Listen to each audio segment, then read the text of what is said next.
Hello and welcome back to Witchfix. Today I'm looking at Season of the Witch by Mariah Fredericks. This one kind of snuck up on me a little bit. I didn't know a huge amount about it.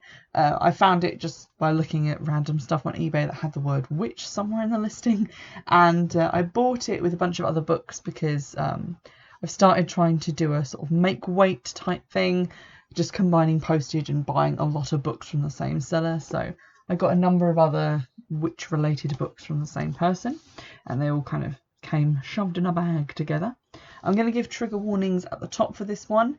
It deals with quite a lot of stuff because it's a teenage, like young adult book. So it deals with things like eating disorders, self-harm, attempted suicide, depression, also teens being sexually active, drinking alcohol, drug use, and also there's some like ableism and maybe some infanticide mentioned in the story as well. So it gets quite hardcore in there, and if any of that is the sort of thing that would trigger you, I would give this one a miss. So Season of the Witch starts off like another book that I reviewed for the podcast, like right back at the beginning, The Drowning Pond. Basically, a girl is being picked on and turns to magic for revenge. It's slightly different to that in the sense that the main character, Tony, isn't tragically unpopular or a nerd or any kind of the usual tropes. But over the summer holidays, the it girl of the school, Chloe, broke up with her boyfriend briefly, and Tony had the misfortune to get with him for a couple of weeks before the two of them made it up and got back together. So at the start of the new school year, her name is Mud, and various rumours are being spread about her mean girl style, and she is being bullied quite a lot. Now, Tony has one close friend called Ella, who is kind of nice and lovely and fluffy and bubbly, but not really that effective at keeping the bullies away. But Ella's cousin, Cassandra, is kind of weird and also kind of a loner at the school. And a tragedy has recently struck in that Cassandra's younger brother, who had autism, recently died by accident. He had a seizure in the bath while unattended and drowned while Cassandra was meant to be looking after him. And there's a lot of like intrigue and dark cloud around that. But Cassandra, perhaps because of this like dark time in her life, has discovered witchcraft, and she reaches out to Tony to tell her basically that she can help solve her problems. And the two of them get together to plan magical revenge on Chloe, her two friends, and also Oliver, the boy who started it all. I wasn't expecting a huge amount from this book. I'd not heard of the author before. This came out in 2013 when I obviously was not a teenager, so it wasn't even really on my radar. But I was kind of expecting it to be a lot like The Drowning Pond. At the beginning, it also kind of reminded me of Walking Naked by Alyssa Brugman, which I read way back when I was a teenager because a girl magazine told me to, which is also a book about like teens falling out of the popular crowd and dealing with like suicide issues and things like that. It kind of took on a life of its own about halfway through, and the plot did all sorts of weird and exciting, interesting things that I wasn't expecting it to, which was amazing. It lit my world on fire. I read it late into the night and then picked it up as soon as I woke up in the morning to finish. It was not particularly long. It's only about like 250 pages long, and obviously it's for like young adults, so it's quite easy to speed through if you are an adult as opposed to a young adult. But it was really exciting, and I couldn't wait to read the rest of it and find out what was going to happen, because it didn't really fall into any of the predictable patterns that I thought it would. It also does some interesting things with this concept of teenage girls using witchcraft as a means to reclaim power that they feel that they've lost, which is sort of one of the core themes of the book, I think. There's a lot of quite big emotional topics going on in the book.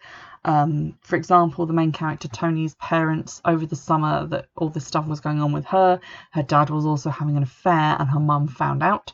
So she's got a lot of stuff going on at home. There's also like the death of Cassandra's brother, and Tony's friend Ellie, she has some stuff going on as well involving a possible eating disorder and like pressure from her parents. So there's a lot of big teen subjects covered in it.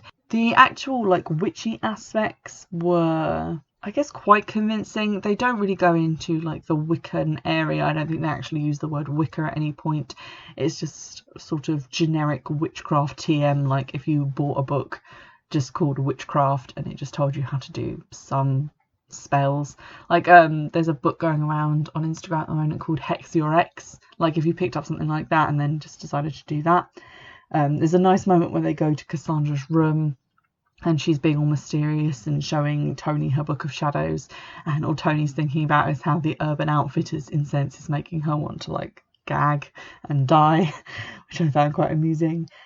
But the two of them get quite intense over their bond, and when they actually get into hexing or cursing people, it does feel very serious and very dark and very much like something bad is going to happen. You can feel the kind of dread building up in the story, even though you know, even if you're like the person who kind of doesn't believe in magic and you're like, oh well, you know, this is just fake.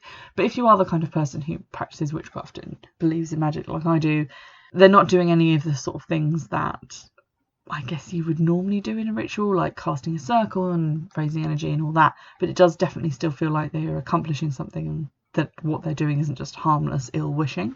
So that gets pretty atmospheric. There's also a lot of talk about Disney princesses or princesses and witches in fairy tales in general.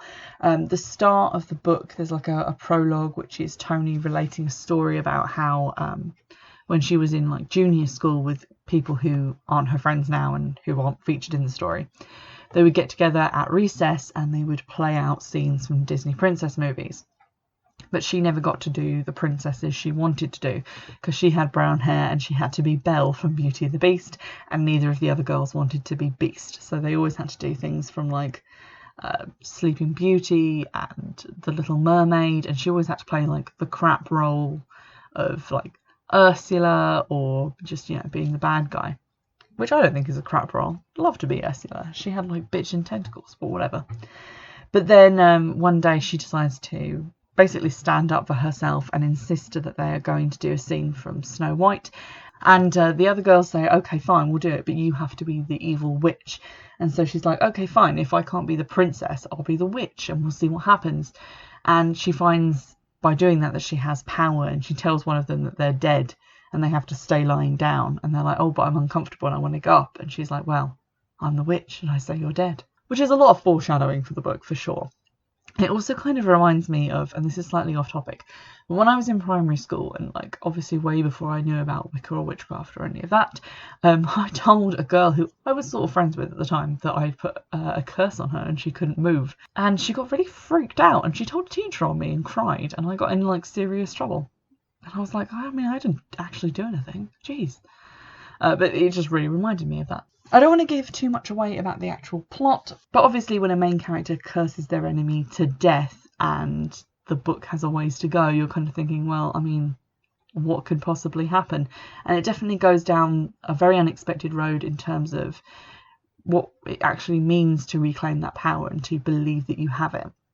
And also how it feels to react in that very high school way of saying, oh, well, I hate you, I wish you'd die, just because of something like a book report, or, you know, who went off with whose ex-boyfriend or whatever, and what it actually means if you take those extreme emotions and look at them through a more mature, like, real life lens, which is really interesting. And I definitely recommend this, not just for like young adults. I think it makes a really good adult read as well, because it has aspects of like psychological thriller novels, which is something that the author has written as well. I did a quick check of her website and her Goodreads page, and it does seem like she's written a number of historic novels, but also quite a number of teen novels, not featuring like magic and things like that. But there is a series that is called the In the Cards series, which seems to revolve around a set of tarot cards that someone gets left and things happen. Although from the cover they look a lot more younger in terms of their audience and a little bit more kiddie, so I'm not sure if I'm going to read those, because to be honest my to read pile is already so high and I have to draw the line somewhere, and I'm drawing it at books for actual legitimate children. But yeah, I definitely really recommend Season of the Witch, and it could make definitely an enjoyable holiday read, or even something to just, if you wanted to get into it and really analyse it. I think there is a lot in there to like analyse and talk about.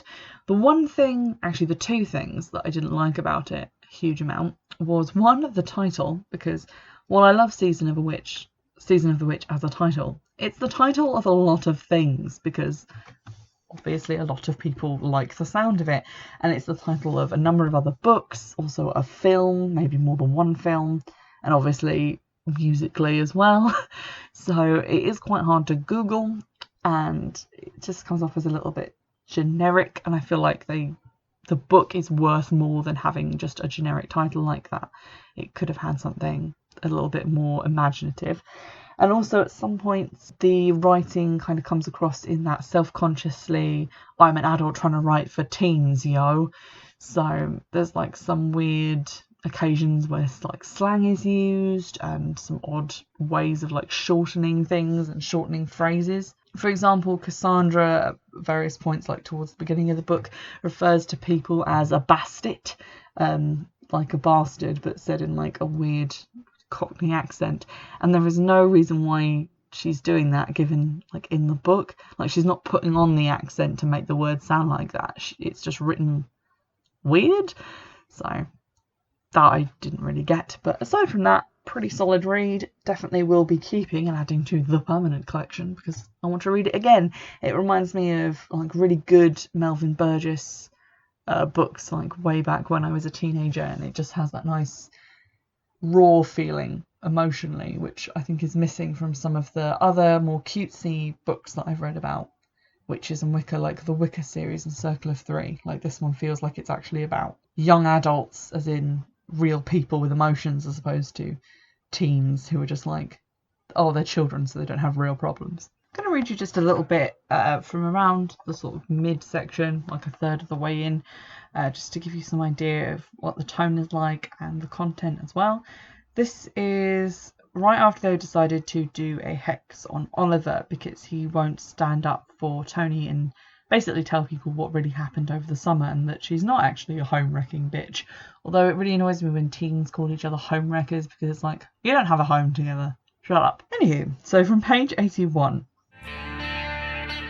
You can't see it when you enter the park, but the rock has a large square cavern cut into it, almost as if the whale had a vast slice of blubber cut out of its side. 3 sides are rock face, while the high wire fence to the playground faces you. Since there are trees and bushes planted on the playground side, no one can see what you're doing. It's the perfect place to drink, smoke weed, or do witchcraft. So that's where Cassandra and I go, down into the pit.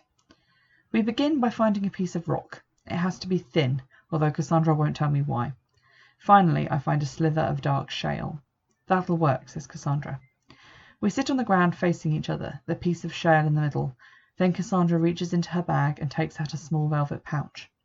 How are you with blood? She asks.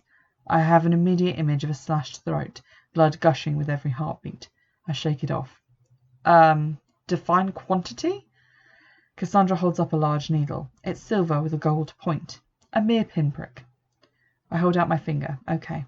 We arrange ourselves in a circle. Okay, she says, wiping my finger with an alcohol swab. I'm going to draw blood. When I do, your job is to write an O on the stone. For Oliver. She nods.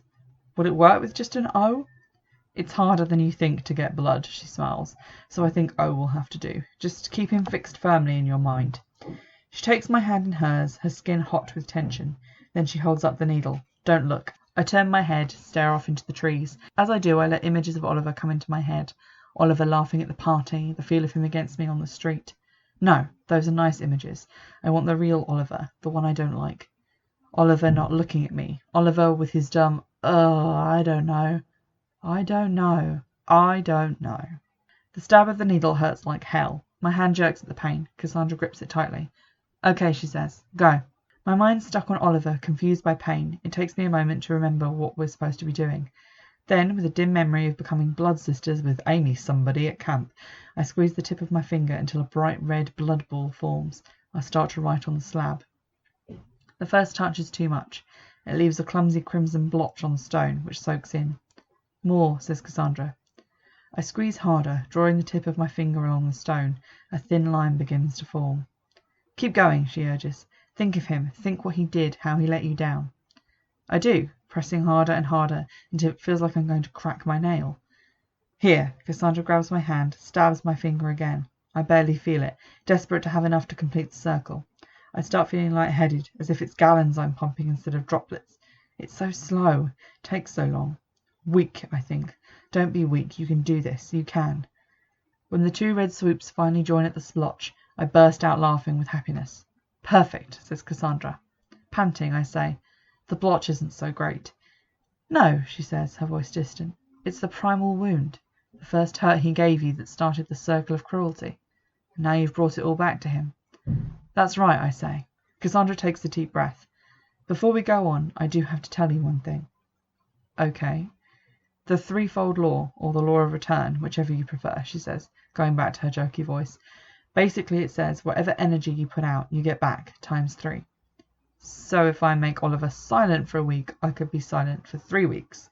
She nods. Or lose another sense, your hearing, your sight. In other words, calm as a bitch. Precisely. Now, do you want to know why I think that won't happen? Please. I think it won't happen because the threefold law has already been set in motion. We're making it happen right now. If you do this, you even the score. But that's just what I think, she adds uncertainly. I don't want to talk you into it. What's the worst that can happen, I ask, so I won't be able to smell or whatever for a week. You're sure? I nod. What's next?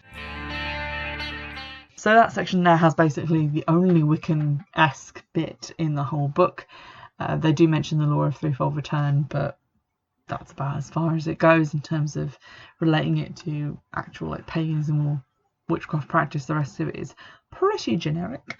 But as I said, it's a pretty good read in terms of the darkness of adolescence and some sort of thrillery elements in terms of who did what and how they're going to cope with it and other things that I can't tell you about because of spoilers.